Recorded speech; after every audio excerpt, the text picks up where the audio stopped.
What? The PS3 isn't old enough for its games to need remakes. The console is only like a decade old. We hear you cry.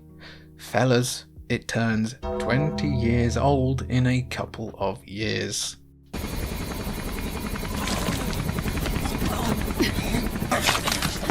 The PS3 era was a happy brown and grey time, especially once PlayStation Home got cooking. Am I right? VR chat could never. Those halcyon days of 7th generation console gaming feel like an eternity ago for many, but looking back at the annals of history reveals a litany of classic games that seemed, at the time at least, like they could never be bettered. Massive AAA heavy hitters such as GTA 5, The Last of Us and Dark Souls among countless others cemented the 7th generation as a golden age of gaming. Heavyweight blockbusters may have stolen the headlines and charged ahead in the race for revenue and sales, but there were countless other releases that slipped under the mainstream radar. The freaks and weird little dudes that you frankly very rarely ever see on a PlayStation console lately. With these hidden PS3 gems to add to your backlog, it's time to give some bangers the shine they deserve, and your wallet the chance to get robbed. Very sorry about that. Before that though, we just wanted to let you know that we now have a second channel, a Vault, which is where you will be able to find more unscripted, loosier-goosier content from us, so do come and check us out over there, as we will be uploading lots more soon. Number 1, short piece. I'm not saying the whole thing so as to maintain democratic relations with Japan.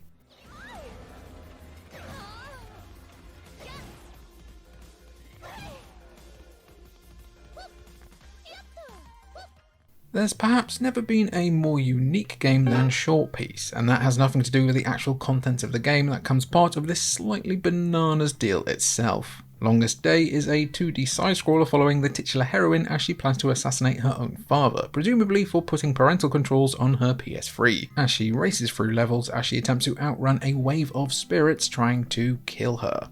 It's fast-paced and pretty fun, and the story was written by Suda51, so you know it's going to be a little bit bonkers. However, the really interesting part concerns the short piece section of the title, as Longest Day was just a small part of the multimedia project that was Short Piece.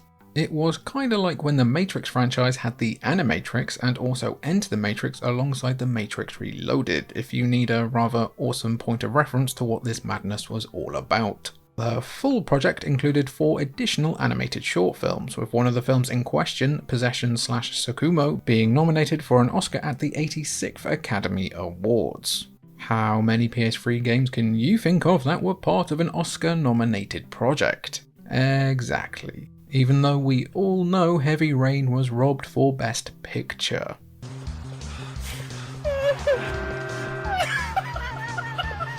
There's another one! Number 2, Binary Domain.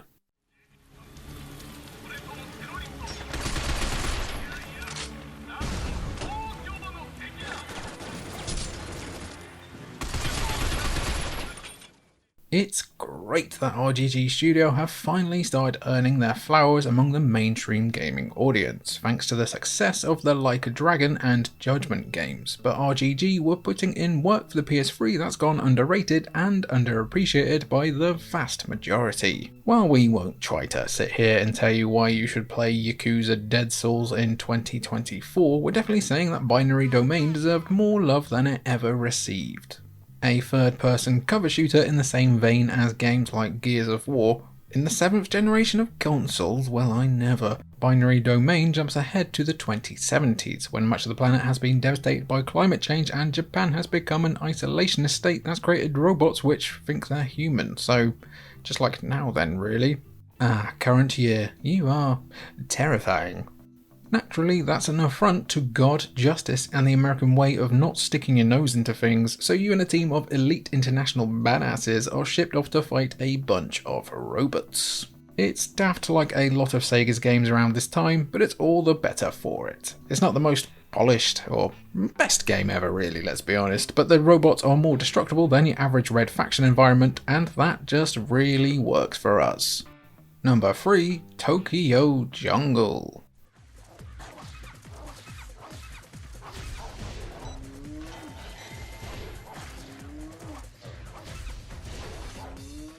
A pissed off warrior powered by his quest for vengeance. A pissed off dad powered by his quest to redeem himself and save his new daughter. A Pomeranian.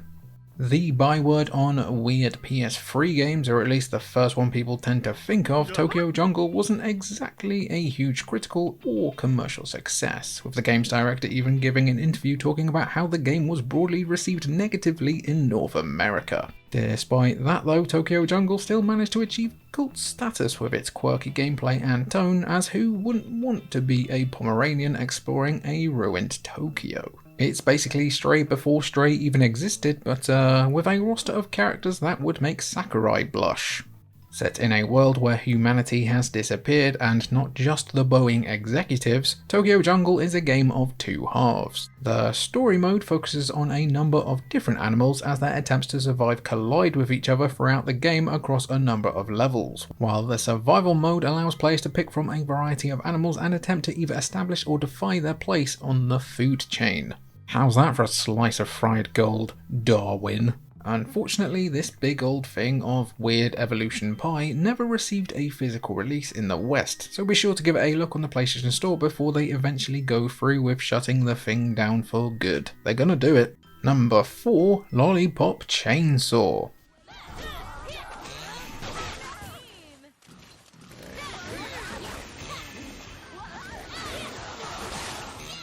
Lollipop Chainsaw is one of those odd games where it feels like lots of people have heard about it, but not many have actually picked up and played the thing. Maybe having a semi-naked cheerleader as a mascot helped keep the game alive within the cultural conscious more than the actual game ever could. Oh, she's also got a boyfriend's head attached to her skirt. That leaves an impression, doesn't it? Lollipop Chainsaw is essentially a classic hack-and-slash zombie slayer in which you assume the role of Juliet Starling, a ditzy blonde pom-pom twirler clad in nothing but a miniskirt and crop top and wielding an oversized chainsaw, cutting her way through swaths of zombies like Ash Williams cosplaying as one of the protagonists from Mean Girls. Lollipop Chainsaw's tongue isn't so much in its cheek as it is digging into its own jawbone like a pneumatic drill. It's all pretty lightweight, self-referential fun, but Grasshopper's experiment was just a bit too flippant and flimsy to be ever taken too seriously. A goofy-ass piece of diversion that could never quite challenge the increasingly serious and grim AAA titans. Perhaps most notable for featuring Guardians of the Galaxy and Sliver, that's his best movie by the way. Director James Gunn as its co-writer, Lollipop Chainsaw ended up as cheap, cheerful and sadly overlooked by the masses. It even has a remake on the way. Oh, it's just a remaster? No?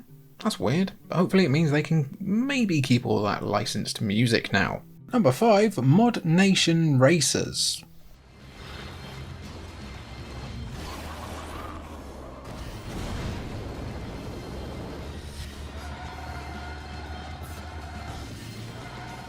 Sony really tried to carve a niche out for the PS3 by making it a home for creation enthusiasts to share their work online. They've not really done anything like it that we can think of so far on the PS5.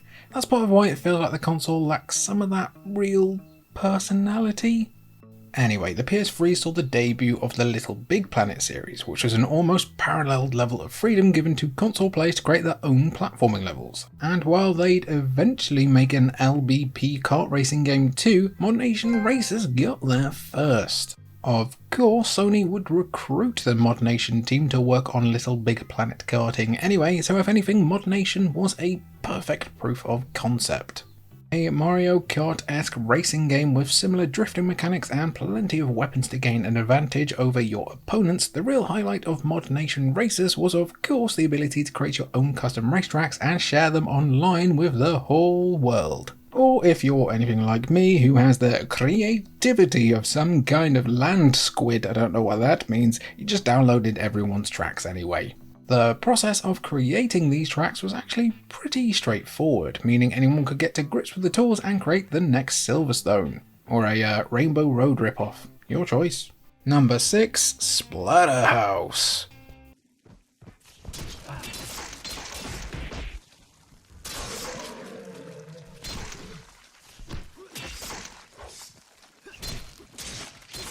As far as games that do what they say on the tin, American viewers, are you familiar with Ron Sale, or is that just completely going over your heads. You can't really get more transparent than Bottle Rocket and Namco's 2009 blood-soaked hack and slasher Splatterhouse, a ludicrously over-the-top reboot of the original Splatterhouse franchise that spends most of its time splattering houses full of splatter and bits of sick. Splatterhouse isn't just a violent game, it's an unashamedly weird one, often to its benefit. When his girlfriend Jennifer is kidnapped by a nefarious doctor and professor of necrobiology, I hate it when that happens, protagonist Rick, that's right, Rick, manages to save his own life by putting on a ghoulish disguise known as the Terror Mask, transforming him into a Hulk-like creature blessed with super strength and power. Everything about Splatterhouse has the trashy, metal-infused psychotic vibes that were more typical of games released in the early to mid-2000s, operating even in 2010 as something of a strange throwback that showed full commitment to its relentlessly gory premise. Sure, it might run about as effectively on PS3 as Lieutenant Dan trying to keep up with Forrest Gump, but it's still a fun time for those who want their brain to not be in their skull for a few hours. With a heavy metal soundtrack blasting away in the background, Splatterhouse is the game to seek out if you like to impale demons on spikes while listening to Five Finger Death Punch. And let's face it, who doesn't? Number 7, 3D Dot Game Heroes.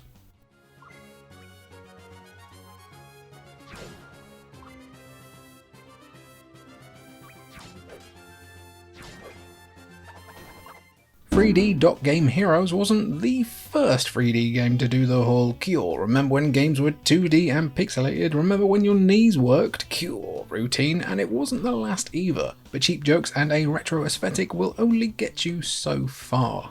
At the end of the day, your game needs to be enjoyable enough to stand on its own 2 feet, and 3D Dot Game Heroes passed that check with flying colours, giving players an old-school Zelda-like adventure with more modern trappings. Developed in just 10 months as a means of showcasing Silicon Studios' own middleware tech, 3D Dot Game Heroes sees the grandson of a great hero setting out on their own journey to stop an evil their granddad sealed away. And no, it's not Troll 2, unfortunately. You'll explore a 3D world that still looks 2D thanks to the game's voxel graphics, and you can even use the in-game 3D sprite editor to create your own character, or just recreate Mario instead. He doesn't belong here, and that's what makes it exciting. And yes, you didn't imagine the name of one of this game's publishers. From Software really did publish this in Japan. Where's all the poison swamps at, guys? No matter what you think of it though, this being made in just 10 months and having more charm than most games that take 5 years to make these days means it's a hidden gem worth seeking out for your PlayStation 3. Number 8, Folklore.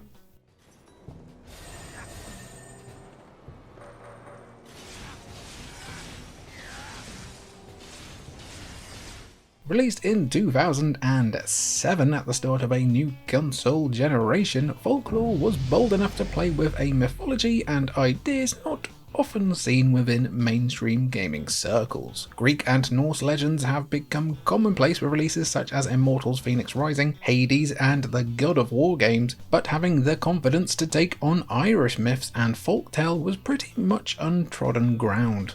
Folklore often feels Alice in Wonderland-esque in terms of the way it pulls you into its dark and dreamy world, especially as you collect all manner of beasties called folk to be at your beck and call. Kinda like Shin Megami Tensei, but SMT never had a dude called, Frumpin or the Boobry. What, do you mean like something sexual? Chuck in 2 different protagonists and some absolutely bizonkers storytelling and you have an ambitious game that should have found a bit more of an audience. Game Republic's ambition didn't pay off, certainly not in terms of revenue and commercial return, and while it certainly didn't end up as a critical dud, Folklore didn't quite take the world by storm through its glowing reviews either. The studio could never properly catch a break during its relatively brief lifespan, with a trippy RPG just one of their many games that never quite made it big. If you want a charmingly weird, unpolished gem from the past that feels a bit like someone upscaled a PS2 game in a good way, Folklore is certainly a trip. Number 9, Warhawk.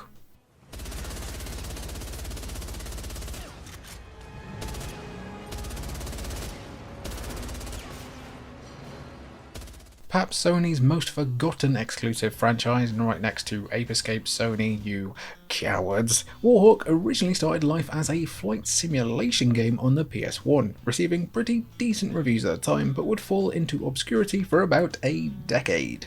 The Warhawk ship, or at least some version of it, did appear as the final boss in Twisted Metal Black, but it wouldn't be until 2007 when the Warhawk series was revived properly for the PS3. This time around, Warhawk was a multiplayer game, with both flying and on-foot gameplay. Players would square off against each other across a range of modes, with Warhawk offering the ability to use the 6 axes. Oh, I remember that. Oh, Jesus. Motion controls when piloting the Warhawk ship itself, though many just settled for the default analog sticks. At the time of Warhawk's launch, the game received plenty of ire as the servers weren't working properly for a few months, but then again, nothing really did work online for PS3 for a while there. But now, even after the game's official servers have been nuked, you can still play online thanks to the work of passionate gamers like the team at PS Network Online Emulated. Very catchy name, guys. Helldivers 2 has proven that Sony can publish a live service game that's just all-round fun without being predatory, or worst of all, boring. Here's hoping Warhawk can get that same treatment and we don't just get Horizon and The Last of Us remasters for the next 5 years. Number 10, Siren Blood Curse.